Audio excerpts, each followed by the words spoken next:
we were planning on taking a trip to Africa, and I became short of breath. And Tony said, "We're not going to Africa the way you're feeling."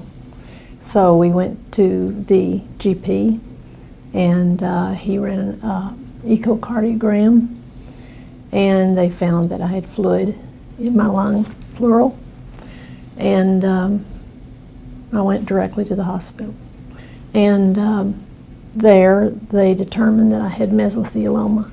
Well, the surgeon that performed the biopsy for it came out and had pictures, showed me pictures of what he had found, and said it was mesothelioma. So we went through quite a process of looking, especially on the West Coast, since we probably would be driving maybe.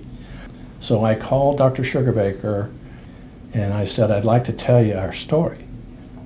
And he said, "Sure." So I told him, and he said, "Can you have her here Tuesday?" So we came in Tuesday.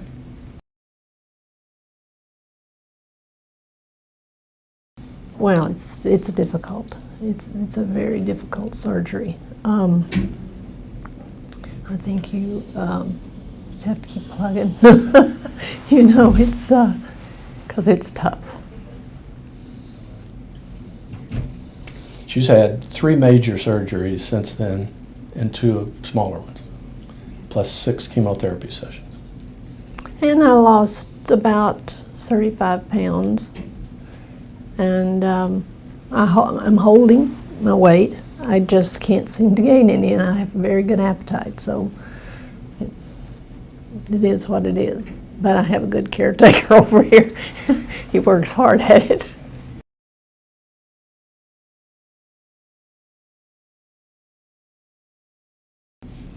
I don't think so, no.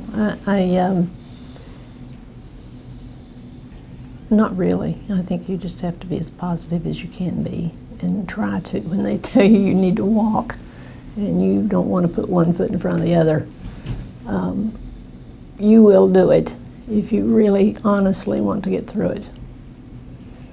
So you have to have a very positive attitude, and I think your caretaker has to be very positive too, all along the way.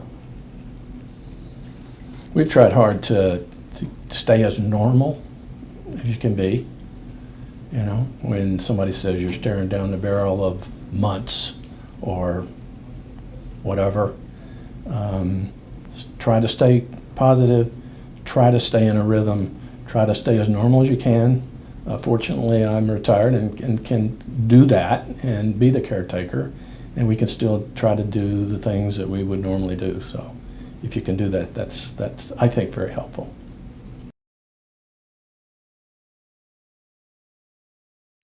Just probably the normal support that most people would have. But I have a friend who, every 3 days I get a card, you know. For 18 months. So we've got a lot of cards. The other thing, you know, twice we've also taken up an apartment here so that she could be near the staff here and recover from the larger surgeries. And we were here a month in both of those times. And we still had people calling, and we still had people FaceTiming, and we still had people sending cards and letters. And the apartment was a good thing. Yeah. You know, we were close, and you just had a sense of if you needed something in a hurry, we didn't have to come to California. And I would fully recommend that after you have the surgery, a big surgery, that you stay over.